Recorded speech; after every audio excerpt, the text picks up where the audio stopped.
Review చేయడానికి ఏం లేదని మీకు తెలుసు, మాకు తెలుసు కాబట్టి మైన్యూట్ పాయింట్స్ ఏదో మాట్లాడుకుందాం. అవినాష్కి నిజంగా చాలా మామూలు లక్ కాదు master, very heavy luck. Last ఈ వీక్లో ఒక ఎపిసోడ్స్ మొత్తం తన పైన రిలై అయ్యే, డిపెండ్ అయ్యే ఒక అవకాశం రావడం అనేది ఎంతమందికి వస్తుంది చెప్పండి. అవినాష్ లేకుండా ఒకసారి ఈ ఫినాలే వీక్ ఊహించుకోండి ఎంత డ్రైగా ఉంటుంది.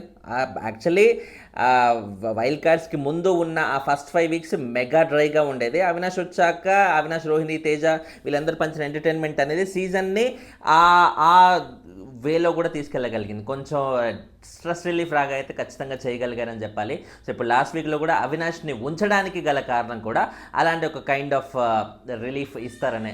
సో డెఫినెట్లీ అవినాష్కి చాలా మంచి అవకాశం. బిగ్ బాస్ లాంటి ఒక పాపులర్ షోలో ఒక వారం పాటు ఎపిసోడ్స్ అన్నీ తన పైన డిపెండ్ అయ్యే రేంజ్లో బిగ్ బాస్ అలా క్రియేట్ చేయగలిగాడు. అసలు చూసారా అసలు యాక్టివిటీ ఏరియాలో కంప్లీట్గా అవినాష్ పైన ఎంత ప్రాంక్ అయితే ప్లే చేశారో డోర్లు పెట్టేసి లైట్లు మూసేసి యూనో ఏదో దయ్యం వస్తున్నట్టుగా అవన్నీ బిగ్ బాస్ కావాలని చేస్తున్నారని అవినాష్కి కూడా తెలుసు, అండ్ అవినాష్కి తెలుసు అని బిగ్ బాస్ కూడా తెలుసు.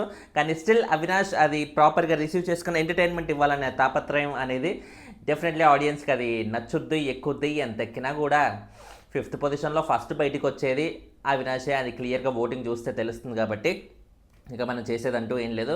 But whatever it is, కమెడియన్స్కి ఇంతకు మించిన స్కోప్ అనేది బిగ్ బాస్ లాంటి షోస్లో ఉండదు. వేరే జబర్దస్త్లో ఇంకోటి అయితే ఓకే, కానీ బిగ్ బాస్ అనేది బేసిక్ ఆడియన్స్ మైండ్ సెట్టే లొల్లి పెట్టుకోవాలి, రచ్చరచ్చ చేసేయాలి, అంది ఇది అన్నట్టుగా ఉంటుంది. But Avinash you know majorly entertainment comedian kind of complete బ్యాక్గ్రౌండే ఉంది. కాబట్టి ఆయన ఏం చేసినా కూడా మనం ఎంటర్టైన్మెంట్ ఆస్పెక్ట్లోనే చూస్తాము, ఆడియన్స్ కూడా అలాగే రిసీవ్ చేసుకుంటారు. కాబట్టి ఇంతకు మించి ఓటింగ్ అయితే మనం కొత్తగా ఎక్స్పెక్ట్ కూడా చేయలేము. ప్రస్తుతానికి నబీల్ అండ్ అవినాష్కి ఆల్మోస్ట్ ఈక్వల్ రేంజ్ ఆఫ్ ఓటింగే పడుతుంది. బట్ 5th పొజిషన్ మాత్రం అవినాషే బయటకు వచ్చే అవకాశం అయితే క్లియర్గా కనబడుతుంది అన్నమాట. And what ever it is, ఇంకోటి ఆమని గారిని ఒక 90s కిడ్గా ఆవిడ రాజేంద్ర ప్రసాద్ గారు లేకపోతే జగపత్ బాబు గారు ఇలాంటి మంచి మంచి హీరోస్ పక్కన చేసిన హీరోయిన్గా చేసిన ఆవిడ ఇప్పుడు సీరియల్లో చేస్తుంటే ఎంతో కొంచెం మైండ్లో కొంచెం దడదడ హేవై కొంచెం పెయిన్గా ఉంది కదా, నాకైతే ఉంది. మీలో ఎవరికైనా ఉంటుంటే కింద కామెంట్ అయితే చేసి చెప్పండి 90s కిడ్స్కి.